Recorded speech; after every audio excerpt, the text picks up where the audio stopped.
కాదురా, నేను ఎంత మిస్ అయ్యానో అంటే క్షమించాలి. ఇలా ఉంటుందని మీరందరూ వస్తున్నారని నిన్న గనక అచ్చనా నీ సంగతి బయటికి వెళ్ళక చూసుకుందాం. మనం ఎప్పుడూ ఉన్నదే కదా. వీళ్ళందరి నుంచి పక్క తీసుకెళ్ళి అచ్చనా నేను మళ్ళీ పై హలో ఆయన వేరా అలిగా ఏడు ఎక్కడ ఇలా మనకు అలవాటే కదా.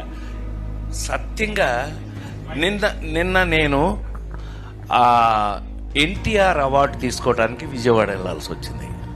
చప్పట్లు కొట్టరా? గుర్తుందా లేదా నాకు? ఎన్టీఆర్ అవార్డు అని చప్పట్లు కొట్టరా? ఏంటి బ్రెయిన్ పోయిందా అందరికి? చెప్పి కొట్టించుకోవడం ఏంటి అన్నయ్య? దానికి కొట్టకపోతే నీకు సిగ్గులేనట్లు లెక్క. విశ్వవిఖ్యాత నట సార్వభౌమ నందమూరి తారక రామారావు. సో అది ఆ అవార్డు నిన్న ఈ సంవత్సరం అదేదో ఆ ఇంట్లో తెలుసుగా, మీ అందరికి ఐడియా ఉందో లేదో, ఎన్టీ రామారావు ఇంట్లో గొడ్ల చావిట్లో పుట్టాను నేను.